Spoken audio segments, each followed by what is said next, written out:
everyone. So I've been thinking lately why it's so important to connect in with the seasons and what this connection does for us and how it changes us. So I was listening to this podcast called Medicine Stories the other day with a master herbalist, Rosalie.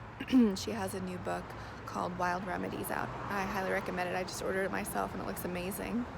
So in that podcast, she was talking about how a connection with this seasonal awareness is like foundational, and it's so important to bring in grounding and a sense of that we're part of a larger web into our lives. So especially now, right, as we're quarantined or self-quarantined, that it can be really isolating and you can be challenged in ways that you haven't been challenged before or challenged in greater degrees. And when we connect in with the seasons, whether it's through taking a walk in our neighborhood, whether it's through visiting a community garden here in my neighborhood, grateful to have this spot since I live in a city, or even opening a window at the bare minimum, we bring in an awareness of the world around us, the air, the plants, even the animals through the sounds of birds and other animals, right, that you might hear or see. So in that connection, it seems kind of simple, right, and mundane or just at the surface, but we all know that when we're in nature, whether it's through a nice walk through the woods or a hike or a bike ride or at the beach or at the ocean, right, or on a mountain top, that there's this really strong sense of grounding and remembrance that's almost beyond words. So I teach seasonal awareness in my yoga classes. I even bring it into my meditations. And I'm going to start to share more tips like this. Specifically, I'll start to share tips even more around spring. I've shared a few, but I'll continue to share those. And it's really to bring this sort of foundation into your life. That's a foundation that all of our ancestors, way far back, had to have in order to survive. And it's something that so many of us have lost in our modern culture. And if we can bring it back into our lives, and we're actually, I think, being challenged and almost forced to bring it back in, that it has this potential to wake you up in so many ways with everything that's already around you at the present time.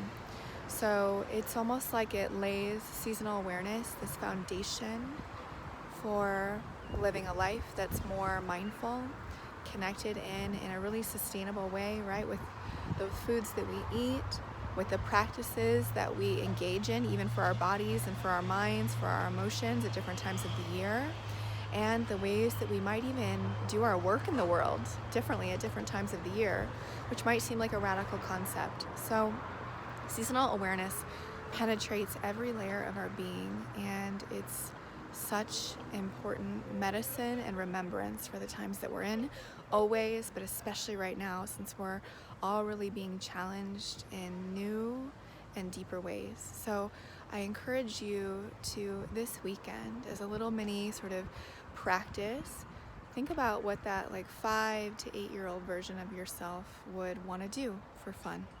So it could be coloring, it could be climbing a tree safely, of course, could be taking a walk, could be playing, in your backyard or in the space that's near you.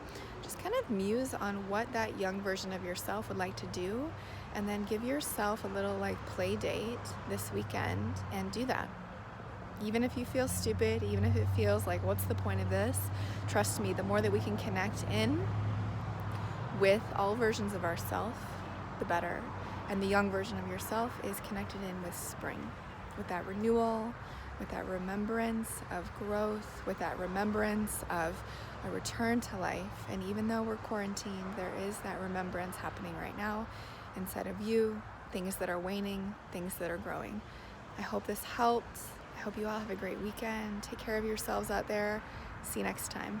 This is Crystal Marie Higgins. Bye-bye.